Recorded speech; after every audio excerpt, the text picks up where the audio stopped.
চুম্বক ক্ষেত্রে যখন একটা আধান প্রবেশ করে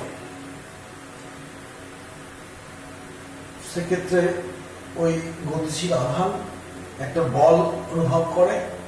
সেই বলটাকে আমরা এইভাবে প্রকাশ করি, এফ সমান কিউ ভি ক্রস বি। এটা আমরা প্রথম দিকে ক্লাসে প্রমাণ করেছি যে কিউ মানে একটা চার্জ পার্টিকেল, ভি বেগে বি মানে চুম্বক ক্ষেত্রে প্রবেশ করছে। তাহলে সেই গতিশীল চার্জ যে বল লাভ করবে সেই বল রাশিমাল হচ্ছে এটা। তো ধরো এইখানে একটা চুম্বক ক্ষেত্র আছে, আমি এই ক্রস চিহ্ন দিয়ে বোঝাচ্ছি। ক্রস চিহ্ন মানে কি, চুম্বক ক্ষেত্রটা কেমন, অন্তর্মুখী, তাই তো? চুম্বক ক্ষেত্রটা অন্তর্মুখী। তো যদি একটা আধান এইভাবে প্রবেশ করছে, কিউ মানের আধান বি বেগ নিয়ে প্রবেশ করছে, এখানে দেখো চুম্বক ক্ষেত্র এবং বেগের মধ্যে কোণটা কত, এখানে দেখতে পাচ্ছি 90 ডিগ্রি। এখানে বি আর বি, কারণ বিটা অন্তর্মুখী আর বিটা হচ্ছে এইভাবে আছে, তাহলে বল লাভ করবে। আর এই বলের দিক কোন নিয়মে জানতে পারবো আমরা? এই বলের দিক আমরা ওই ফ্লেমিংয়ের বাম হস্ত নিয়ম। দেখো নিয়মটা কি প্রয়োগ করছি আমি, বাম হাতের তর্জনীকে আমি চুম্বক ক্ষেত্রের দিকে প্রেস করলাম, আর ভিটা এই মধ্যমা হচ্ছে আধানের গতির অভিমুখ। তাহলে দেখো বুড়ো আঙুলটা ওপর দিকে, অর্থাৎ এই অবস্থায় এই দিকে একটা বল ক্রিয়াশীল হবে। এই বলের ক্রিয়ায় কি হবে, আধানটা টার্ন নেবে, মানে ঘুরে যাবে। আধানটা এরকম চলছিল, তাহলে সে এরকম হয়ে যাবে। যেমন আমরা জানি যে একটা পাথরকে যদি আমি এরকম ছুঁড়ে দিই, এরকম ছুঁড়লে কি হবে, তার গতিটা কিভাবে হয়? পাথরকে আমি ছুঁড়েছি, ওর উপর একটা বল ক্রিয়া করছি, কি বল, অভিকর্ষ বল, কোন দিকে, খাড়া নিচের দিকে। আমি পাথরটাকে এরকম ছুঁড়েছি আর অভিকর্ষ বল এদিকে কাজ করছে, পাথরটার গতি কেমন হয়, এরকম হয়ে যায়। কখনই কিন্তু সরাসরি এরকম হয়ে যায় না, গতিটা কেমন হয়, এই এরকম হয়ে যায়। ঠিক সেরকমই এই পথে যাচ্ছিল, এরকম ঘুরে যাবে। তো সেরকমই এরকম যাচ্ছিল, এই অবস্থায় বল এদিকে, এর জন্য টার্ন নিয়ে এরকম হয়ে গেল। আবার যখন এখানে প্রবেশ করলো, আবার টার্ন নিল, দিয়ে এইদিকে বল ক্রিয়াশীল হচ্ছে। এই অবস্থায় আবার তুমি নিয়ম প্রয়োগ করে দেখো, এইদিকে বল লাভ করবে। তাহলে আবার টার্ন নিল, দিয়ে এরকম হয়ে গেল। এই অবস্থাতে এদিকে বল লাভ করবে, এরকম চলবে, এরকম যাবে, বল এদিকে আছে, আবার এরকম এলো, বল তোমার কি হবে, এরকম বল লাভ করবে, এই বল লাভ করবে। এটা তো আর কিছু ভালো হতো, একটু এরম হলো, এরম হলো, এরম হলো, প্রত্যেক ক্ষেত্রে এরকম বল লাভ করবে। অর্থাৎ দেখো বলগুলো কিন্তু একটা নির্দিষ্ট অভিমুখী এবং ভি এর সঙ্গে লম্বভাবে আছে। যদি এইগুলোকে ক্ষুদ্র ক্ষুদ্র নিই, তখন কি হবে, এটা কেমন দেখতে হবে, একটা বৃত্তাকার পথ হয়ে যাবে। যদি আমি এইগুলোকে ক্ষুদ্র ক্ষুদ্র নিই, বৃত্তাকার পথ হয়ে যাবে। ছবিটাকে আমি আর একটু ভালো করে আঁকছি। এখানে চুম্বক ক্ষেত্র, যদি আধানটা যদি এইদিকে গতিশীল হয়, কোন এক সময় বেগটা এইরকম আছে, তাহলে ক্রিয়াশীল বলটা হবে এইদিকে। আর এর জন্য কি হবে, আধানটা এই চুম্বক ক্ষেত্রকে কেন্দ্র করে বৃত্তপথে ঘুরবে, বৃত্তপথে ঘুরবে।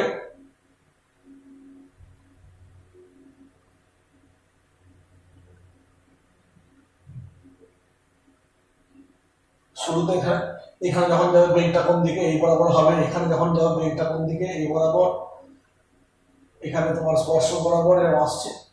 আর প্রতি অবস্থানে বলটা কোন দিকে, এরকম আছে, এরকম বল আছে, এরকম হচ্ছে। অর্থাৎ যখন একটা চার্জ পার্টিকেল চুম্বক ক্ষেত্রে প্রবেশ করবে, তখন কি হবে, সেই চার্জ পার্টিকেলটা ওই চুম্বক ক্ষেত্রে ঘুরতে শুরু করবে, একটা সার্কুলার পথে ঘুরতে শুরু করবে। তার কারণ হচ্ছে কি, চুম্বক ক্ষেত্রে আধান যদি গতিশীল হয়, আধানের উপর একটা বল ক্রিয়াশীল হয়, সেই বলটা হচ্ছে এইটা। আর এই বলের অভিমুখ কোন দিকে হবে, বি এবং ভি উভয়ের লম্ব দিকে। তো এখানে চুম্বক ক্ষেত্র অন্তর্মুখী, বেগটা এরকম ছিল, এই অবস্থায় বল হচ্ছে দেখো এই মুখী বল ক্রিয়া করছে, অর্থাৎ এর ফলে কি হবে, আধানটা এরকম একটা আয়তাকার বৃত্তপথে ঘুরতে থাকবে। আমরা জানি যখন একটা বস্তু বৃত্তপথে ঘোরে তার জন্য একটা বল প্রয়োজন হয়, সেই বলটাকে বলা হয় কি, অভিকেন্দ্র বল বা সেন্ট্রিপিটাল ফোর্স। সেন্ট্রিপিটাল ফোর্স, এখানে এই বলটার মানটা কতটা হবে, Q V B sine theta, F সমান কিউ ভি বি, এখানে সাইন থিটার মান 90, অতএব Q V B into 1, F সমান এটা হলো, এইটা হচ্ছে সেই বলটা। এখন এই বলের ক্রিয়ায় আধানটা বৃত্তপথে ঘুরছে, বৃত্তপথে ঘোরার জন্য কি বলের প্রয়োজন হয়, অভিকেন্দ্র বল বা সেন্ট্রিপিটাল ফোর্স। এই যে এই এফ বলটা, এফ কি করবে, supply a centripetal force or অভিকেন্দ্র বল সাপ্লাই দেবে। এখন যদি আধান কণার ভর m আর ব্যাসার্ধের বৃত্তপথে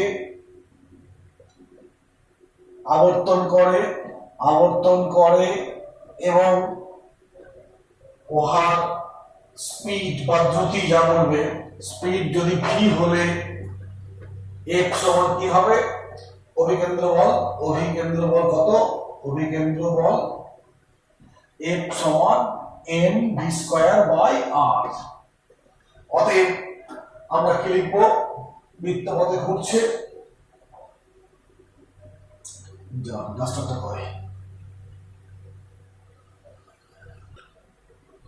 তো অভিকেন্দ্র বল, প্রয়োজনীয় অভিকেন্দ্র বল হচ্ছে f সমান mv²/r।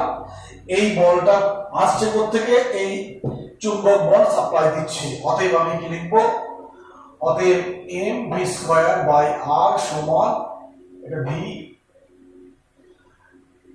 কিউ ভি বি বা mv² v সমান কিউ বি, একটা আর হবে, একটা ভি বেড়ে যাচ্ছে, বা ভি সমান হবে কিউ বাই এম বি আর। এই হলো বৃত্তপথে আধানটার বেগ। এখানে আর হচ্ছে বৃত্তপথের ব্যাসার্ধ, বি হচ্ছে চুম্বক ক্ষেত্র। এক্ষেত্রে চুম্বক ক্ষেত্র এই প্লেনটাতে কেমন চুম্বক ক্ষেত্র আছে না, চুম্বক ক্ষেত্র হচ্ছে অন্তর্মুখী, এর চিহ্ন মানে কি, অন্তর্মুখী। এই স্থানে চুম্বক ক্ষেত্র অন্তর্মুখী আছে এই অঞ্চলটাতে। আর কি হচ্ছে আধানটার মান, আধানের মান হচ্ছে কিউ আর এম হচ্ছে ভর, অর্থাৎ আধানটা চুম্বক ক্ষেত্রে ভি বেগে, বি মানে চুম্বক ক্ষেত্রে প্রবেশ করলে কি হবে, একটা বল অনুভব করছে, আর এই বলের দ্বারাই সে কি করছে, ওই চুম্বক ক্ষেত্রে বৃত্তপথে আবর্তন করছে, বিভব করছে। অর্থাৎ যখন একটা চুম্বক ক্ষেত্রে আধান প্রবেশ করবে তখন সে কি হবে, একটা জালে পড়ে যাবে, টাপ হয়ে যাবে, অর্থাৎ বৃত্তপথে ঘুরতে শুরু করবে। বৃত্তপথে ঘুরছে, আর বৃত্তপথে ঘোরার জন্য কি লাগে আমাদের, বৃত্তপথে ঘোরার জন্য আমাদের কি লাগে না, অভিকেন্দ্র বল প্রয়োজন হয়। অতএব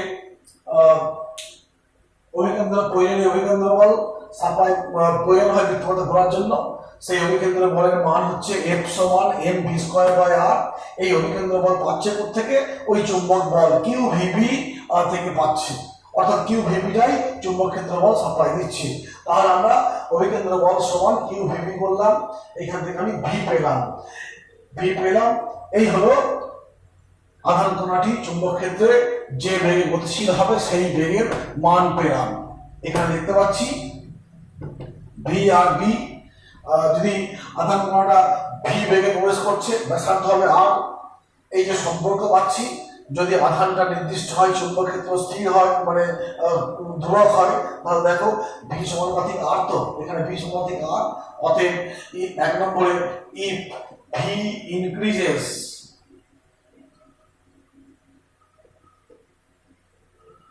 দেন আর ইনক্রিজেস, অর্থাৎ যদি বেশি মানের বেগে প্রবেশ করে তাহলে বড় বৃত্তপথে ঘুরবে, এইগুলো যদি স্থির থাকে। আবার এখানে দেখো এই কিউ বাই এম কে বলা হয় কি বলো দেখি, স্পেসিফিক চার্জ, মানে আপেক্ষিক আধান, স্পেসিফিক চার্জ বা আপেক্ষিক আধান। আপেক্ষিক লেখা হয়নি, আপেক্ষিক আধান। এটা কি না, আধান এবং তার ভরের অনুপাত। তো মোটামুটি দেখো আমরা যদি এরকম লিখি, এম হচ্ছে কি, এখানে দিলাম ই বাই এম ই, এটা কার, ইলেকট্রনের স্পেসিফিক চার্জ। তারপরে যদি ই বাই এম পি বলি, কার হবে এটা, প্রোটনের হবে, প্রোটনের স্পেসিফিক চার্জ। যদি এম বাই এটা সরি এখানে তোমার বললাম 2 ই বাই 4 এমপি, এটা কার হবে বলো দেখি, এটা হচ্ছে হিলিয়াম নিউক্লিয়াস বা আলফা, যা বলবে হিলিয়াম নিউক্লিয়াস বা আলফা, হিলিয়াম নিউক্লিয়াসের। তো এই যে মানগুলো বসিয়েছি, বড়দের কার স্পেসিফিক চার্জ সবচেয়ে বেশি, তো এখানে দেখতে পাচ্ছি যার ভর বেশি তার স্পেসিফিক চার্জ কম, যার ভর কম তার স্পেসিফিক চার্জ বেশি। তো এই হিসাবে ইলেকট্রনের স্পেসিফিক চার্জ কি হচ্ছে, খুব বেশি। কেন, ইলেকট্রনের মাস তো একটা প্রোটনের মাসের কত, প্রায় 1900 ভাগের 1 ভাগ, 1847 নাকি বলে না, 1900 ভাগের 1 ভাগ, অর্থাৎ ইলেকট্রনের স্পেসিফিক চার্জ তোমার খুব বেশি। এই তিনটার মধ্যে হিসাব করলে বেশি। তো এই পেলাম। আমার লক্ষ্য করো যে এ তো বৃত্তপথে ঘুরছি, বৃত্তপথে ঘুরতে হলে আমাদের কি জানতে পারি আমরা, সেই বৃত্তপথের বস্তু কোনটা স্পিড কত, বৃত্তপথের ব্যাসার্ধ কত, তারপরে বৃত্তপথ একবার ঘুরতে যে সময় লাগে অর্থাৎ টাইম পিরিয়ড কত, বা কৌণিক গতিবেগ কত, গতিশক্তি কত, তারপরে আসবে তোমার কম্পাঙ্ক, মানে 1 সেকেন্ডে কতবার ঘুরবে, এগুলো আমি পরপর এইখান থেকে পেয়ে যাব।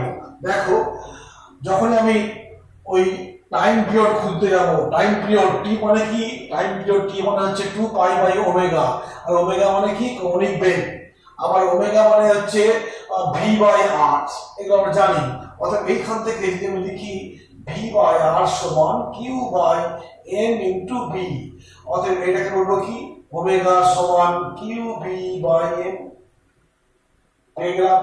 যখনই ওমেগা পেয়ে যাচ্ছি, এইখান থেকে দেখো টি মানে কি, 2 পাই বাই ওমেগা, মানে কত হবে, 2 পাই কিউ বি বাই এম। অতএব এটা হচ্ছে তোমার টাইম পিরিয়ড, অর্থাৎ এক পাক ঘুরতে আদান প্রদানের যে সময় লাগবে, 2 পাই কিউ বি বাই এম। আবার এটাও জানি m সমান 1/t কম্পাঙ্ক, অতএব m সমান কি হবে, 1/2 পাই m বাই কিউ বি। তো এইখানে দেখো এই কম্পাঙ্ক বা আবর্তনকাল বা তোমার এটা কি কৌণিক বেগ, এইগুলো দেখো সব ব্যাসার্ধ বা বেগ নিরপেক্ষ, মানে এখানে এই এদের মান বেগ বা ব্যাসার্ধের উপর নির্ভর করে না। অর্থাৎ তার মানে বুঝতে হবে যে একটা আধান কণা সে যে ব্যাসার্ধের বৃত্তপথে আবর্তন করুক না কেন, কম্পাঙ্কের মান কি হবে, কম্পাঙ্ক বা এগুলোর মান কি হবে, নির্দিষ্ট ভাবে ধ্রুবক হবে।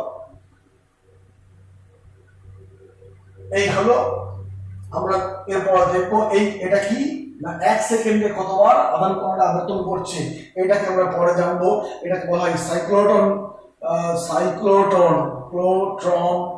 ফ্রিকোয়েন্সি, সাইক্লোট্রন কম্পাঙ্ক বা সাইক্লোট্রন ফ্রিকোয়েন্সি, অর্থাৎ একবার আবর্তন করতে আধান কণা 1 সেকেন্ডে যতবার আবর্তন করে সেটা হচ্ছে এটা হচ্ছে পর্যায়কাল, এটা হচ্ছে তোমার ওমেগা। আর একটা জিনিস আসবে, সেটা কি, সেটা আসবে কাইনেটিক কাইনেটিক এনার্জি কত কেইটা কত হাফ এম ভি স্কয়ার, মানে হাফ লিখলাম এম লিখলাম, এইখানে দেখো ভি এর মানটা এখান থেকে নিচ্ছি q square b square r square by m square, অর্থাৎ 1/2m into q b q square b square r square. এটা হচ্ছে কি কাইনেটিক এনার্জি, আধান কণাটা গতিশক্তি। এইগুলো আমরা দেখতে পেলাম। তাহলে আমরা এই আলোচনায় কি পেলাম, যে আধান কণা যদি চুম্বক ক্ষেত্রে প্রবেশ করে একটা বেগ নিয়ে, বেগের মান শূন্য মানে স্থির থাকলে পরে কোনো বল লাভ করবে না। এখন বেগ নিয়ে ওই মানে গতিশীল হলে কি হবে, সেই চুম্বক ক্ষেত্রে আধান কণাটি বৃত্তপথে আবর্তন করবে। বৃত্তপথে আবর্তন করবে কেন না, আমরা সেই এই বলের অভিমুখ দেখেছি বেগের সঙ্গে লম্ব হবে এবং চুম্বক ক্ষেত্রের সঙ্গে লম্ব হবে, যেহেতু এফ হচ্ছে ভি ক্রস বি। এইভাবে আমরা দেখেছি যে সব সময় আধান যেখানে থাকুক তার উপর ক্রিয়াশীল বলটা একটা নির্দিষ্ট অভিমুখী হবে এবং সে বৃত্তপথে ঘুরবে। আর বৃত্তপথে ঘোরার জন্য অভিকেন্দ্র বল লাগবে, সেই অভিকেন্দ্র বলের মান পেয়েছি। এখন চুম্বক এখানে লক্ষ্য করো যে বৃত্তপথে ঘুরছে আর বেগের মানটা নির্দিষ্ট, অর্থাৎ বেগ পাল্টাচ্ছে না, সরি বেগের মানটা নির্দিষ্ট, বেগের দিক পাল্টাচ্ছে, অর্থাৎ স্পিড নির্দিষ্ট বা দুটি নির্দিষ্ট আছে। তো এই ক্ষেত্রে আর একটা কথা বলতে পারি যে এই যে এখানে এফটা এই দিকে আছে আর বলটা এই দিকে আছে, সরি এই বলটা এই দিকে আর বেগটা এই দিকে, যেদিকে বেগ সেদিকে কি হয় সরণ হয়। তো অতএব সেই হিসাবে এটাও বলতে পারি যে এই মানে চুম্বক বল হচ্ছে কার্যহীন বল। কেন না, কার্য সমান যদি কার্য হিসাব করা হয়, কার্য মানে কি এফ ইন্টু এফ ডিডব্লিউ সমান এফ ইন্টু ডিএস। তো এখানে দেখো যেহেতু এফ ডিএস ভেক্টরিয়ালি বলি, ডিএস কস কত 90 ডিগ্রি, তো এখানে তো যেদিকে বেগ সেদিকেই হবে সরণ হবে।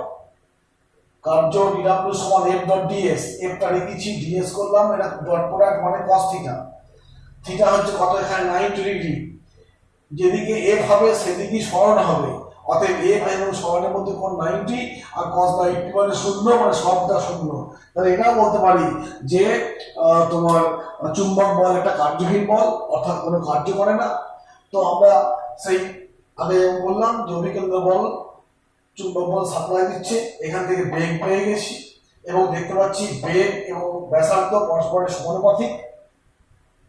যদি বেগ বাড়ানো হয় তাহলে বেশি ব্যাসার্ধের বৃত্তপথে ঘুরবে, বা বেশি ব্যাসার্ধের বৃত্তপথে ঘুরলে পরে কি হবে, বেগটা বেশি হবে। বেশি ব্যাসার্ধের বৃত্তপথে ঘুরলে বেগটা বেশি হবে। তো সে যেমনই হোক ওমেগার মানটা কি হবে নির্দিষ্ট, বেগের উপর নির্ভর করবে না, ব্যাসার্ধের উপর নির্ভর করবে না। কারণ এক্সপ্রেশন দেখো যে ওমেগার এক্সপ্রেশনে বা টাইম পিরিয়ড এক্সপ্রেশনে কিংবা কম্পাউন্ড এক্সপ্রেশনে তোমার ভি বা আর নেই, অর্থাৎ omega independent of V or radius or velocity, এটা মনে রাখতে হবে। এবং ওমেগার মানটা কার উপর নির্ভর করছে, একটা নির্দিষ্ট আধান যেহেতু আছে, এটা নির্দিষ্ট কোন একটা আধানের জন্য তার চার্জ এবং মাস নির্দিষ্ট। অতএব এখান থেকে বলতে পারি কি এটা, অর্থাৎ যত তোমার চুম্বক ক্ষেত্র বেশি হবে কৌণিক বেগ, কৌণিক বেগ কাকে বলা হয়, একক সময়ে উৎপন্ন কোণ, কৌণিক বেগ তত বেশি হবে। আর এইটা মানে তো v by r, v by r এরকম হবে, ব্যাপারটা এরকম আসবে। যাক আমরা কি পেলাম, যে একটা আধান চুম্বক ক্ষেত্রে প্রবেশ করলে সে একটা বৃত্তপথ সম্পন্ন করে, আর সেই বৃত্তপথের ক্ষেত্রে আমরা বিভিন্ন রাশিগুলো পেলাম, বেগ ত্বরণ বেগ ব্যাসার্ধ পর্যায়কাল গতিশক্তি, এগুলো আমরা পেলাম। মোটামুটি দিকটা গেল। এবার আর একটা কথা মনে রাখবে, এই যে সমীকরণগুলো পেলাম, এই সমীকরণ দিয়ে অনেক ম্যাথমেটিক্যাল নিউমেরিক্যাল প্রবলেম আমরা করতে পারবো। বেগ, কাইনেটিক এনার্জি, ফ্রিকোয়েন্সি ইত্যাদি বিষয়ে দেখবে তোমাদের বইয়ে অনেক নিউমেরিক্যাল আছে, সেগুলো সলভ করবো। এরপরে আমরা আসবো একটা অন্য একটা টপিকে।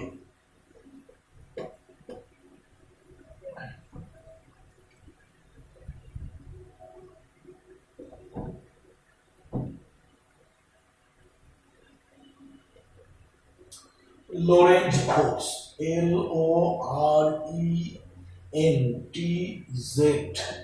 লোরেন্জ ফোর্স। লোরেন্জ একজন বিজ্ঞানী, নোবেল লরিয়েট। হ্যাঁ, তা বিজ্ঞানী লোরেন্জ ফোর্সকে অর্থাৎ বলকে, এই বল কি একটা মেকানিক্যাল কোয়ান্টিটি, এই বলের সঙ্গে তড়িৎ ক্ষেত্র, আধান, চুম্বক ক্ষেত্র, বেগ, এই সবগুলো নিয়ে একটা সম্পর্ক উনি প্রমাণ করলেন। কিরকম করলেন না, এরকম ভাবে বললেন যে কোন একটা স্থানে তড়িৎ ক্ষেত্র আর চুম্বক ক্ষেত্র উভয়ই আছে। কোন একটা স্থানে তড়িৎ ক্ষেত্র আছে আর চুম্বক ক্ষেত্র আছে। তো আমরা জানি যদি একটা স্থানে তড়িৎ ক্ষেত্র থাকে এবং সেখানে যদি একটা আধান স্থির রাখা হয়, স্থির আধান রেখে দেওয়া হয়, তার কি দেখি সে একটা বল লাভ করে। আবার যদি একটা গতিশীল আধান থাকে তড়িৎ ক্ষেত্রে, সেও বল লাভ করবে। কিন্তু যদি একটা চুম্বক ক্ষেত্রে স্থির আধান থাকলে কি হবে, কোনো বল লাভ করবে না। আধান গতিশীল হলে পরে চুম্বক ক্ষেত্র দ্বারা বল লাভ করবে। অতএব আধান যদি গতিশীল হয়, তড়িৎ ক্ষেত্র এবং চুম্বক ক্ষেত্র উভয় দ্বারাই গতিশীল হবে। তড়িৎ ক্ষেত্র এবং চুম্বক ক্ষেত্র উভয় দ্বারাই গতিশীল হবে। তো বিজ্ঞানী লোরেন্জ এই দুটো, একটা আধান যখন কোন একটা স্থানে তড়িৎ ক্ষেত্র আর চুম্বক ক্ষেত্র উভয় উপস্থিত থাকে, সেখানে যদি একটা আধান গতিশীল হয়, তার উপরে মোট যে বল ক্রিয়াশীল হয়, সেই বলের এক্সপ্রেশন তৈরি করলেন। সেই এক্সপ্রেশনটাকে বলা হচ্ছে কি লোরেন্জ ফোর্স। তো ধরি কোন স্থানে তড়িৎ ক্ষেত্র ই এবং চুম্বক ক্ষেত্র বি উভয়েই উপস্থিত আছে।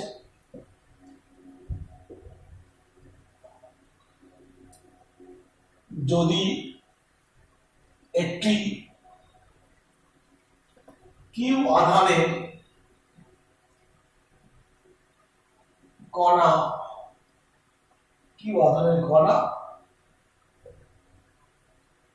ওই তড়িৎ ক্ষেত্র দ্বারা যে বল লাভ করবে সেটি এফ ই হলে এফ ই সমান কি লিখব, কিউ ই।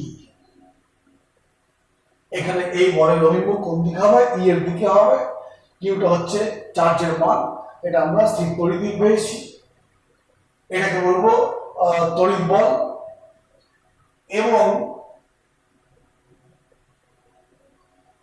চুম্বক ক্ষেত্র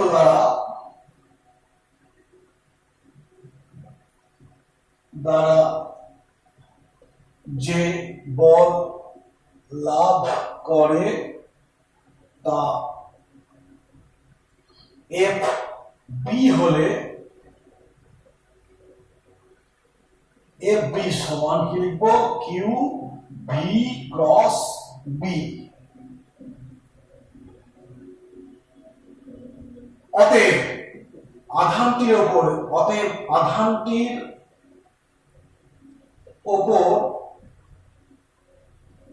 মোট ক্রিয়াশীল বল,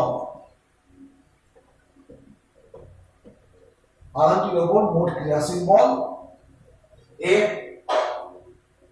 এল সমান কি হবে, F E plus F B.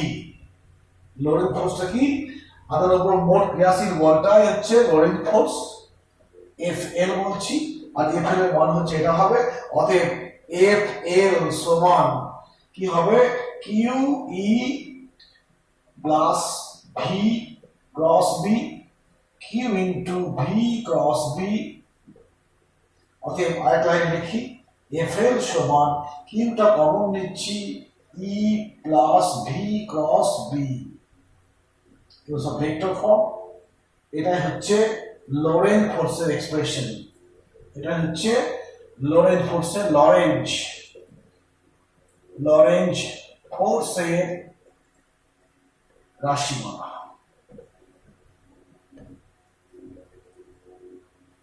অর্থাৎ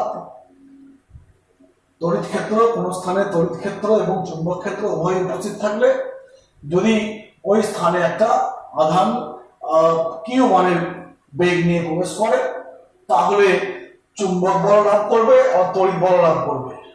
যদি স্থির মানে আধান হতো, সরি আধান স্থির থাকতো তাহলে কোন বল লাভ করতো? এই বলটা, কিন্তু এই বল লাভ করতো না। কেন? মানে তড়িৎ ক্ষেত্র দ্বারা স্থির আধান বল লাভ করে এবং গতিশীল আধান বল লাভ করে, কিন্তু চুম্বক ক্ষেত্র দ্বারা শুধুমাত্র গতিশীল আধান বল লাভ করে।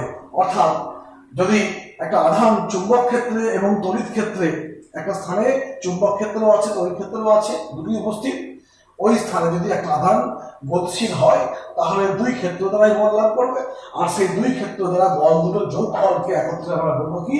লরেন্জ ফোর্স। হলো লরেন্জ ফোর্স এফ এল সমান কিউ ব্র্যাকেটে ই ক্রস ভেক্টর সিম্বল। এই হলো লরেন্জ ফোর্সের রাশিমালা। এখন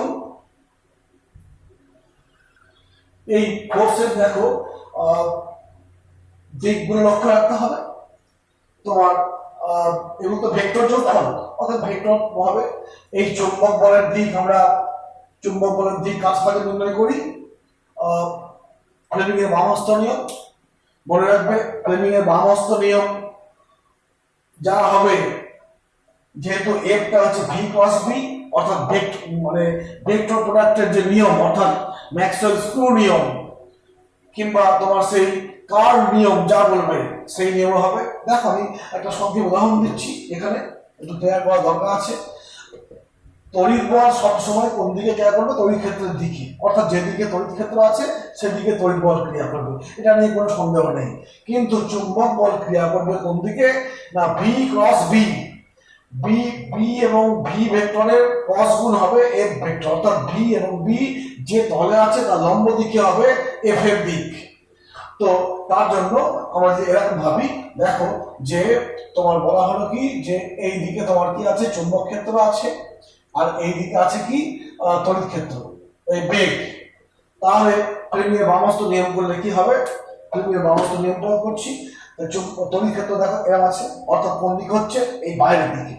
এদিকে তর্জনী চুম্বক ক্ষেত্র দিক, মধ্যমা বেগের দিক আধানের, অর্থাৎ কি হবে?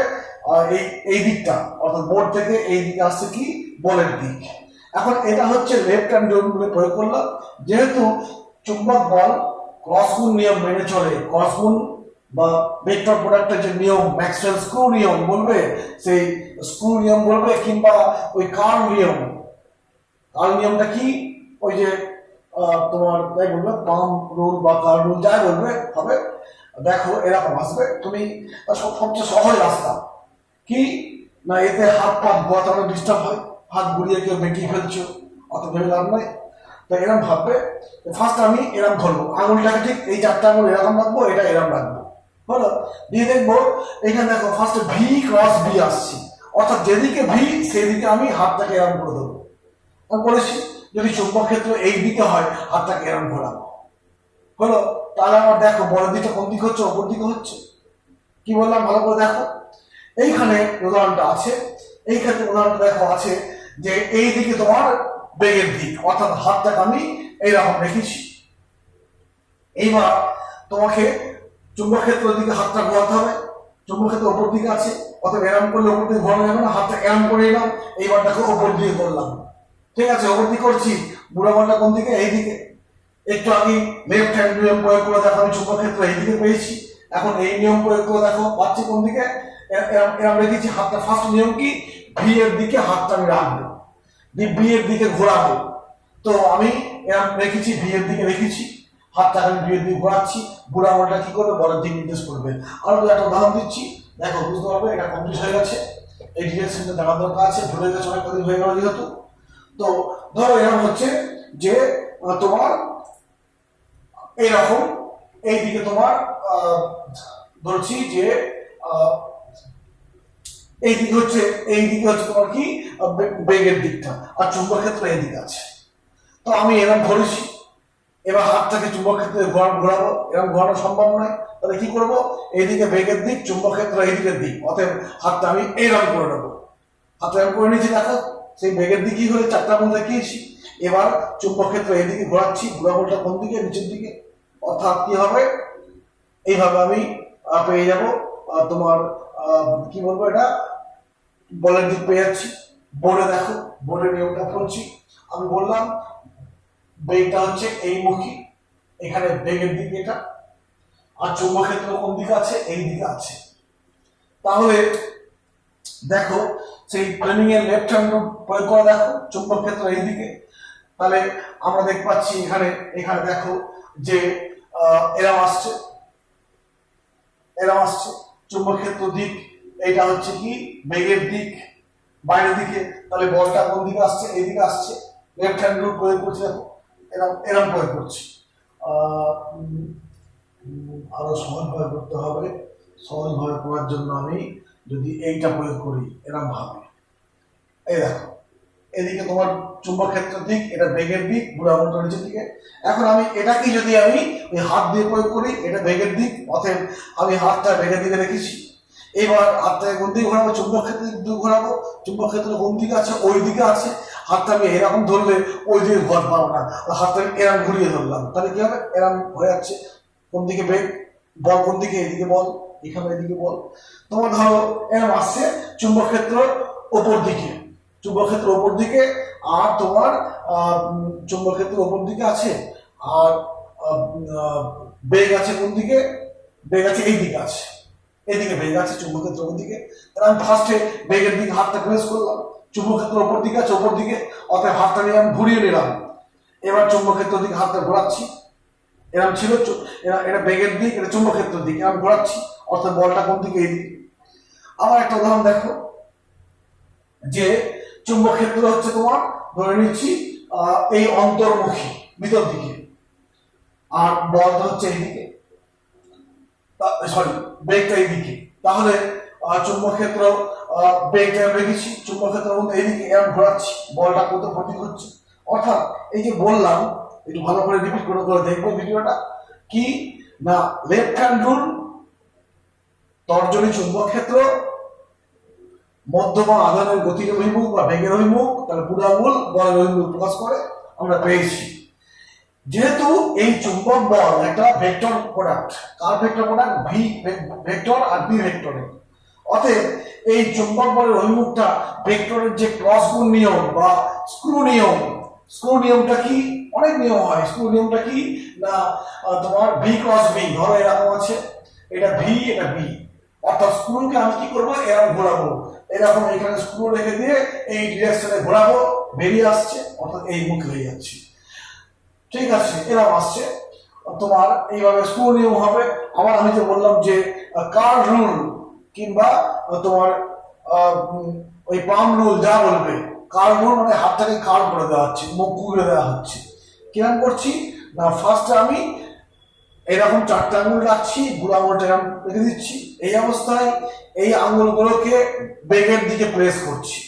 যদি বেগটা তোমার এই দিকে হয়, এই দিকে প্রেস করলাম, এবার ধরো চুম্বক ক্ষেত্র এই দিকে আছে, তাহলে এই দিকে ঘোরাতে হবে, এরকম ঘুরতে পারবো না, হাতে আমি এরকম ঘুরিয়ে দেবো, দিয়ে এরকম ঘোরাচ্ছি বেগের চুম্বক ক্ষেত্রের দিকে, বেগটা ছিল এই দিকে, এবার আমি ঘোরাচ্ছি চুম্বক ক্ষেত্রের দিকে, বুড়া আঙুলটা কোন দিকে, অর্থাৎ চুম্বক বলটা এইভাবে কাজ করবে।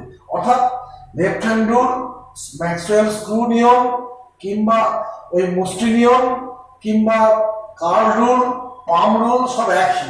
অতএব তুমি ভাববে স্যার চুম্বক বল তো ফ্লেমিং এর লেফট হ্যান্ড রুল দিয়ে কাজ করছি, আর স্ক্রু নিয়ম রাইট হ্যান্ড দিয়ে, অর্থাৎ রাইট হ্যান্ড কার্ভ রুল, আর এদিকে লেফট হ্যান্ড ফ্লেমিং রুল, সব একই, কিন্তু এটা মনে রাখতে হবে, গুলিয়ে ফেলবে না।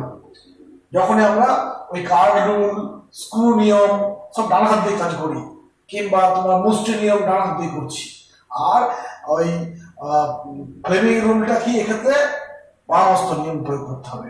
আর ফ্লেমিং এর বাম হস্ত নিয়ম যে বুড়ো আঙুল বল নির্দেশ করে, ডান হাতের ক্ষেত্রে বুড়ো আঙুল বল নির্দেশ করবে, এখানে ওই তোমার বেগ আর ভি দিকটা লক্ষ্য রাখতে হবে। এই দিকটা গেল চুম্বক বল বা তড়িৎ বল গেল। এখন আমরা লোরেন্ট ফোর্স পেলাম। লোরেন্ট ফোর্সের দুটো পার্ট আছে, একটা তড়িৎ পার্ট, একটা চুম্বক পার্ট। চুম্বক ক্ষেত্র জন্য আধান বল অনুভব করে, আর তড়িৎ ক্ষেত্রের জন্য আধান বল অনুভব করবে। আমরা স্থির তড়িৎ চ্যাপ্টারে আধানের গতি নিয়ে কথা ভাবিনি, এইখানে আমরা আধানকে গতিশীল হিসাবে ধরে দেখবো যে কিভাবে সেই আধানের গতিপথ পাল্টাপাল্টি হচ্ছে।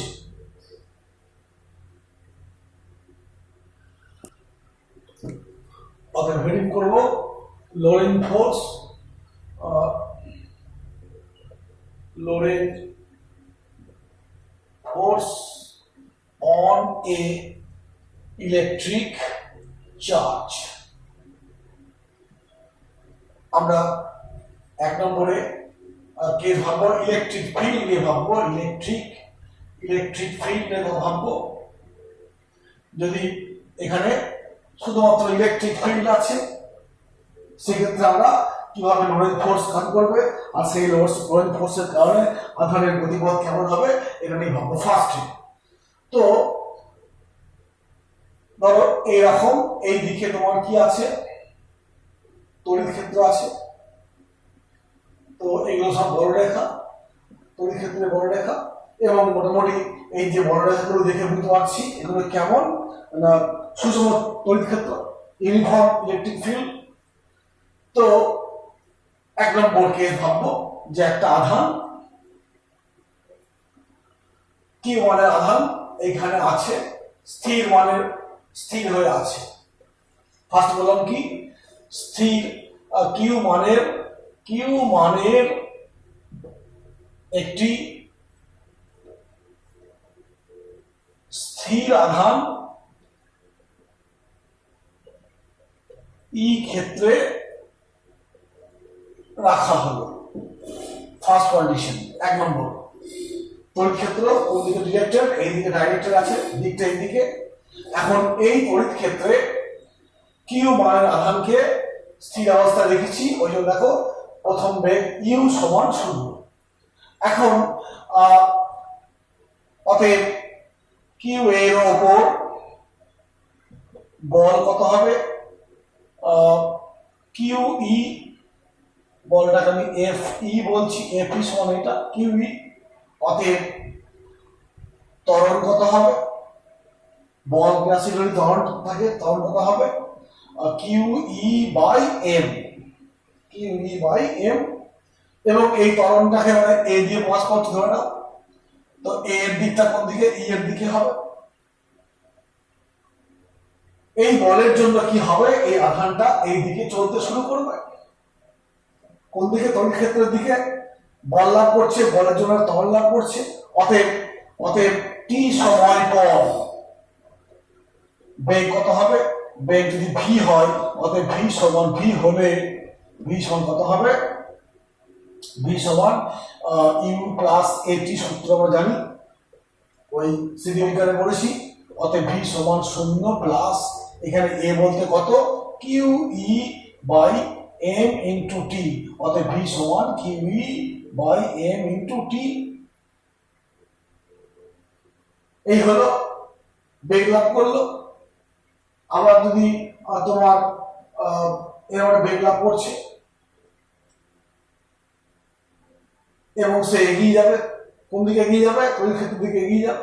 2 নম্বর কেস, যদি আধানটা একটা বেগ আছে, এর একটা মান আছে ইউ বেগ, এবং এই দিকে গতিশীল, কোন দিকে, তড়িৎ ক্ষেত্রের দিকে, আর চার্জটা হচ্ছে কিউ, অর্থাৎ ইউ বেগে কিউ মানের আধান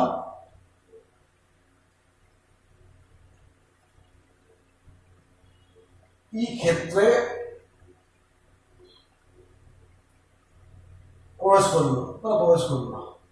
প্রবেশ করলো। এখানে ইউ এর দিক ইউ এর দিক হলো ই বরাবর, হলো। তো তার একটা প্রথম বেগ আছে, আবার এই যে ত্বরণটা এই ক্ষেত্রে এও লাভ করবে, অতএব কিউ এর উপর ত্বরণ একইভাবে করব কিউ ই বাই এম, অতএব টি সময় পর বেগ কত হবে, টি সময় পর বেগ হবে তোমার ধরে নাও ভি সমান একটা ইউ আছে plus q E m into t. তুমি মনে করলে এক্ষেত্রে তোমার সে কত দূর যাবে, অর্থাৎ তোমার এখানে বলতে পারি যে এস দূরত্ব যাওয়ার পর এই সমীকরণটা আসতে পারে, বা এরকম সমীকরণ আসতে পারে ভি সমান, মনে করে দেখো U S square plus 2as, হয়তো অর্থাৎ এস দূরত্ব যাওয়ার পর যদি বেগ ভি লাভ করে, তাহলে আমরা এখান থেকে এটাও বলতে পারি 2qe by M into S. ঠিক এখানেও বলতে পারি এভাবে যে সে টি সময় পর বেগ হচ্ছে এটা, কিংবা এস দূরত্ব যাওয়ার পর বেগ হচ্ছে এটা, এভাবে, অর্থাৎ সে এইদিকে গতিশীল হবে, আরো ত্বরণ লাভ করবে এগিয়ে যাবে। এখানে স্থিরদান রেখেছিলাম, ত্বরণ লাভ করলো, এর একটা বেগ ছিল, সেই বেগ প্রতি মুহূর্তে বাড়বে এবং কোন দিকে গতিশীল, ই এর দিকে গতিশীল হবে। 3 নম্বর কেস নিয়ে ভাবছি, এটা আমি মুছলাম।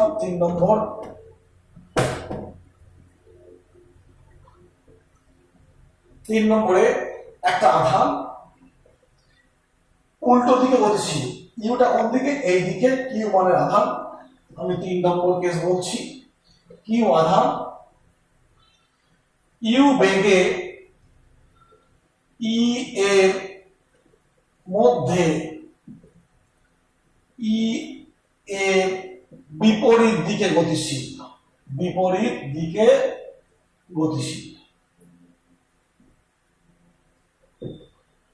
অর্থাৎ দেখো সে এই দিকে গতিশীল, কিন্তু তার ত্বরণটা কোন দিকে হবে, ত্বরণ তো এই দিকে হবে, হলো। তাহলে কি হবে, হিসাব মতো এই দিকে বেগ আর এই দিকে ত্বরণ, মানে কি এই বেগের সাপেক্ষে কি হবে, এটা কি হবে, বন্ধন হিসেবে কাজ করবে।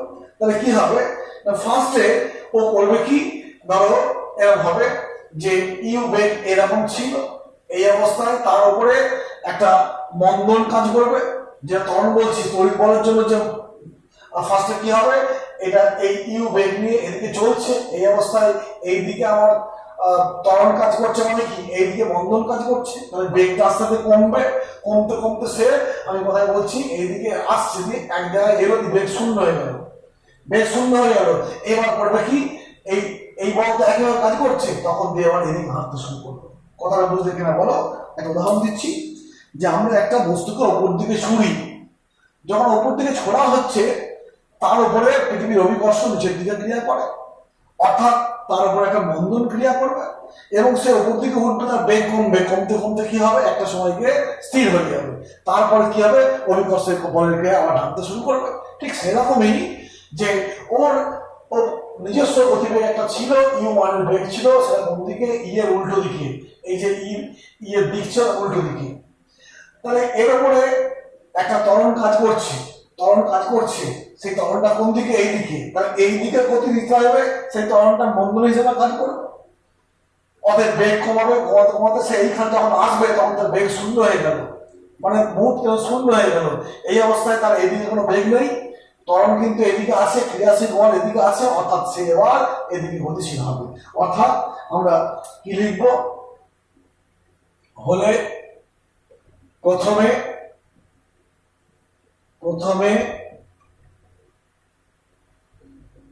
ইউ বেগে, প্রথমে তোমার এ সমান কিউ ই বাই এম মন্দন হিসাবে কাজ করবে, এবং এক সময় আধান স্থির হয়ে যাবে। তারপর আবার কি করবে, আবার ই এর দিকে, ই এর দিকে ত্বরণ সহ গতিশীল হবে। 3 নম্বর কেস পেলাম। এবার আসবে 4 নম্বর কেস। 4 নম্বর কেসটা দেখো কি, যে যদি আধানটা এইরকম যায়, তো আর ধরে নিচ্ছি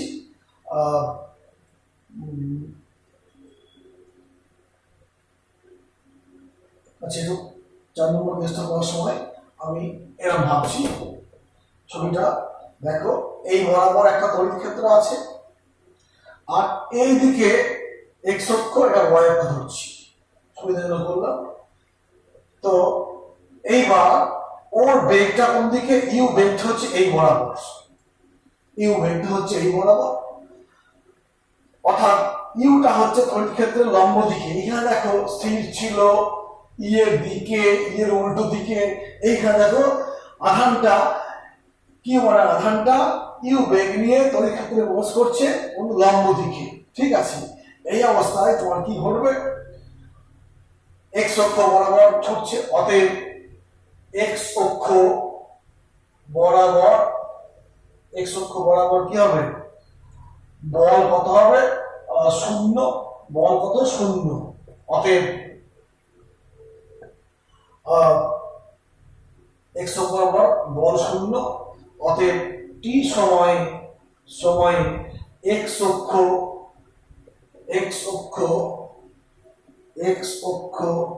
বরাবর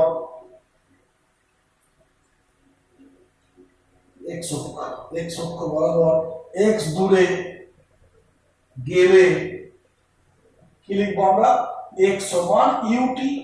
অতএব তুমি এখান থেকে টি মানে কত হবে, এক্স বাই ইউ।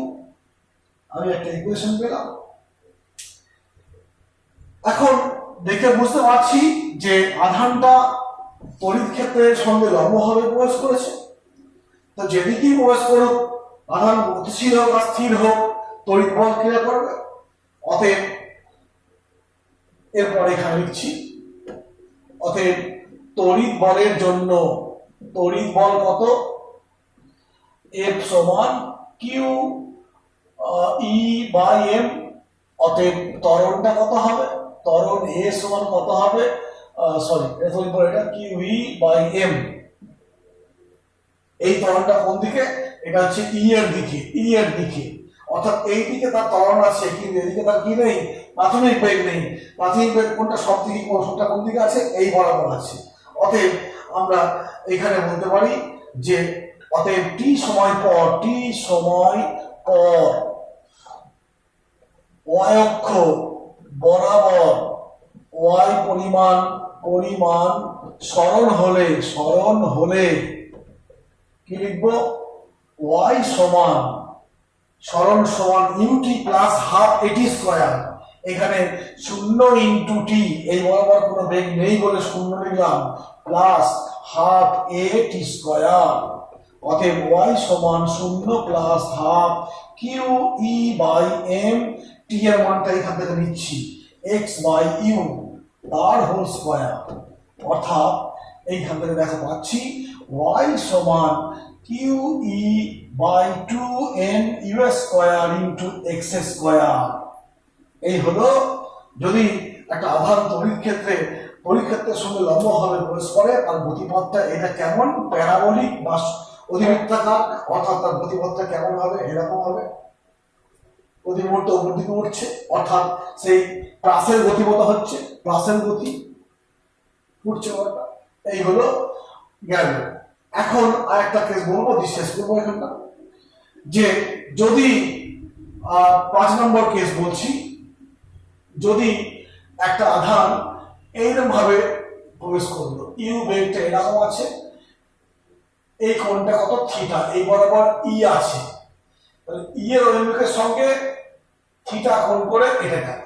তাহলে হিসাব মতো কি হবে, ইউ এর এদিকে একটা cos উপাংশ পাবো, ইউ cos থিটা, আর এদিকে পাবো কি, ইউ sin থিটা।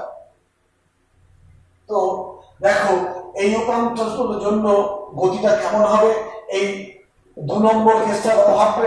2 নম্বর কেসটা কি হয়, আধানটা এই বেগ নিয়ে চলছিল এর দিকে, এখন এই ভি বেগের এই উপাংশটা কি হবে, এদিকে যাবে।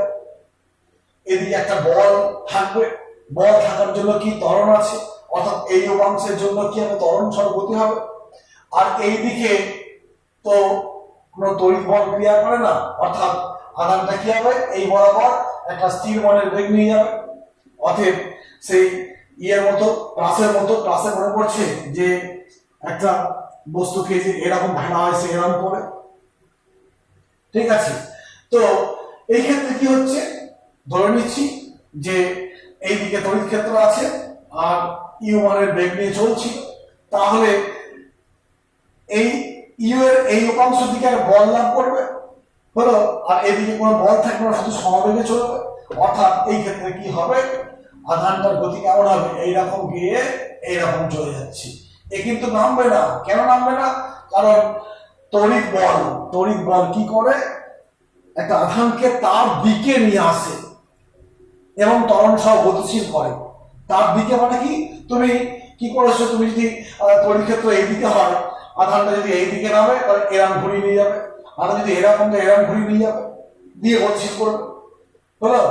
অর্থাৎ তড়িৎ ক্ষেত্রে আধান যদি ক্রিয়াশীল হয়, তড়িৎ ক্ষেত্রের দিকে হলে কোনো সমস্যা নেই, বিপরীত দিকে হলে কি হবে, কিন্তু যাওয়ার পর স্থির হয়ে যাবে, আবার তড়িৎ ক্ষেত্র দিকে ত্বরণ সহ গতিশীল হবে।